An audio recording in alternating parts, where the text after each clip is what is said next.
বাঙালি রসনার ক্ষেত্রে চিকেন আজ অতি প্রিয়। তারই একটি সহজ অথচ সুস্বাদু রেসিপি আজ আপনাদের সঙ্গে শেয়ার করছি। নমস্কার, আমি বনশ্রী।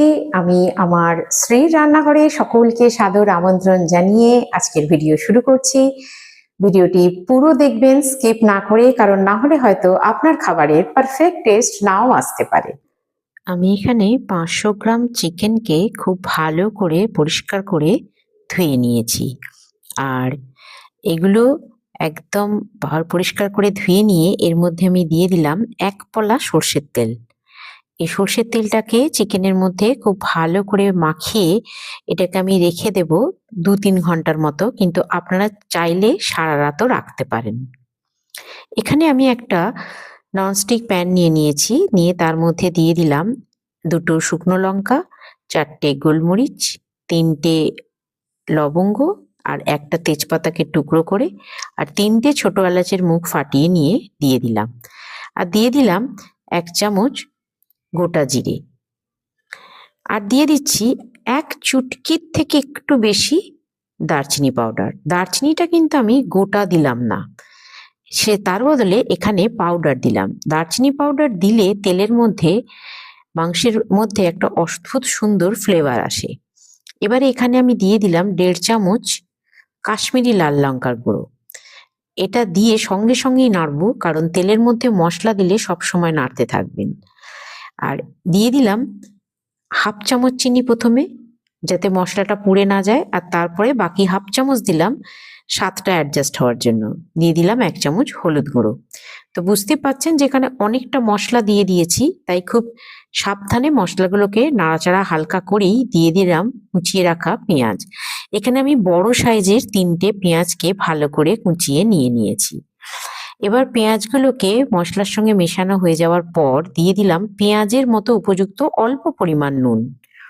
দিয়ে আমি চাপা দিয়ে দিয়েছিলাম, এতে পেঁয়াজের কুকিং প্রসেসটা একটু ফাস্ট হলো, বেশ অনেকটাই পরিমাণে কমে গেল। দিয়ে দিলাম 1 চামচ আদা বাটা।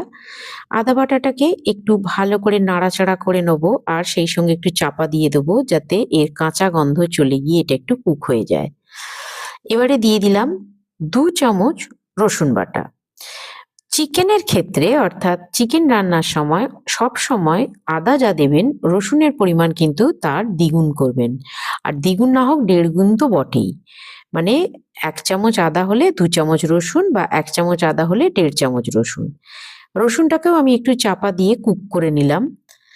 আদা আর রসুনের কুকিং টাইম আলাদা, তাই আদা আগে দিলাম, রসুন পরে দিলাম। এবার দিয়ে দিলাম টমেটো বাটা। টমেটোটাকে আমি 3টে টমেটোকে আমি মিক্সিতে নিয়ে একটু পেস্ট করে নিয়েছিলাম। টমেটোটাকে পেস্ট করে মাংসের মধ্যে দিলে বেশ মাংসের গ্রেভিটা খুব ঘন হয়, তাই ওটাকে পেস্ট করে দিলাম। দিয়ে দিলাম 1 চামচ ধনে গুঁড়ো, 1 চামচ জিরে গুঁড়ো, আর 1 চামচ লাল লঙ্কার গুঁড়ো। এবার এই মশলাগুলোকে এই টমেটোর সঙ্গে আর পেঁয়াজের সঙ্গে খুব ভালো করে একটু কষিয়ে নেব।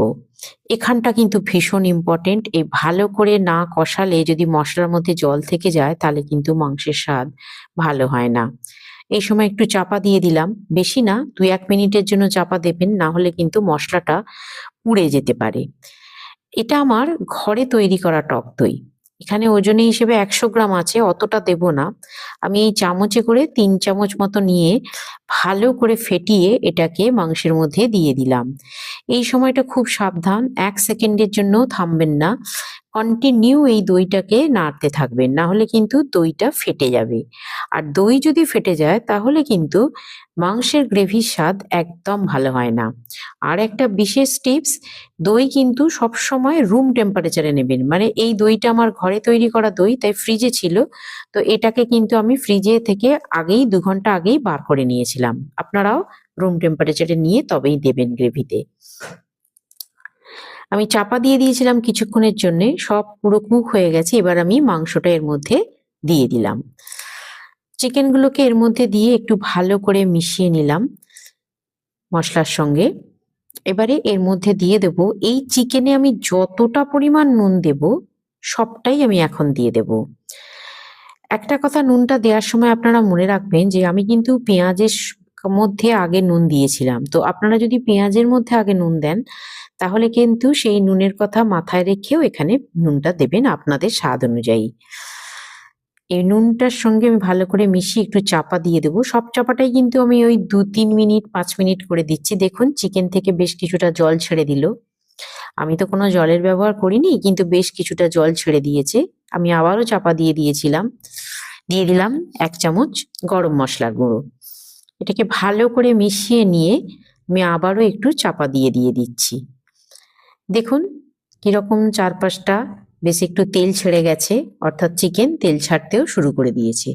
আপনারা কোন শহর বা গ্রাম থেকে দেখছেন আমাকে কমেন্টে অবশ্যই জানাবেন। আপনার নামটা জানাতে ভুলবেন না। ভিডিওটি পুরো দেখার পর ভালো লাগলে একটা লাইক করে দেবেন এবং পাশে থাকা বেল আইকনটি প্রেস করে দেবেন, যাতে আমার সমস্ত রেসিপি আপনার কাছে পৌঁছে যায়। আপনার কোনো প্রিয়জন বা বন্ধুর কাছে রেসিপিটি শেয়ার করে দেবেন, যাতে আপনি আপনার নিজস্ব সময় মতো একবার রান্নাটি করে দেখতে পারেন। আমার চিকেন কষা বেশ ভালো মতো হয়ে গেছে। আমি মাঝখানে 2 কাঁচা লঙ্কাকে চিড়ে দিয়ে দিয়েছিলাম। আর এখানে আমি দিয়ে দিলাম একদম ফুটন্ত জল। আপনারাও এই সময়টা একটু ফুটন্ত জল না হলেও গরম জল ব্যবহার করার চেষ্টা অবশ্যই করবেন। কারণ মাংসের যে একটা কুকিং টাইমে একটা হিট এসে যায় মাংসের মধ্যে, সেই সময় যদি একদম ঠান্ডা জলটা দিয়ে দেন তাহলে কিন্তু মাংসের স্বাদ 60% তো কমেই যায়। তো সেটা মাথায় রেখে আপনারাও একটু গরম জল দেওয়ারই চেষ্টা করবেন। আমি চাপা দিয়ে দিয়েছিলাম 10 মিনিটের জন্য। মাঝখানে একবার ঢাকাটা খুলে আমি ধনেপাতাগুলো দিয়ে দিলাম। কারণ ধনেপাতা আমি কুক করে খাওয়া পছন্দ করি। তাই ধনেপাতাটা দিয়ে দিয়েছিলাম। ফিরে এলাম। আমাদের চিকেন কষা একদম রেডি। আর ভীষণ সুন্দর গন্ধ ছাড়ছে। মানে এইভাবে যখন রান্না করবেন, রান্নার শেষের দিকে গোটা বাড়ি এই চিকেনের গন্ধে ভুরভুর করবে। অবশ্যই একদিন করবেন। তা আমি এটাকে সার্ভ করে নিচ্ছি। চিকেন কষা আর পরোটা বলতে গেলে একদম মাইন্ড ব্লোয়িং রেসিপি। প্রত্যেকে পছন্দ করে। বাড়িতে যদি কোনো অতিথি আসে, আপনি সেখানেও এই চিকেন কষা একটা স্পেশাল ডিশ হিসেবে সার্ভ করতে পারেন। আর আপনার বাড়ির প্রত্যেকে এই ছোট থেকে বড় সকলের ভীষণ ভালো লাগবে। একদিন অবশ্যই ট্রাই করবেন। আর আমি তো পরোটার কথা বললাম, কিন্তু লুচি, রুটি, ফ্রাইড রাইস, পোলাও, বিরিয়ানি, এমনকি গরম ভাতের সঙ্গেও খেতে অসম্ভব ভালো লাগে। আর আজ এ পর্যন্তই। আবার ফিরে আসবো অন্য একটি রেসিপি নিয়ে। ধন্যবাদ।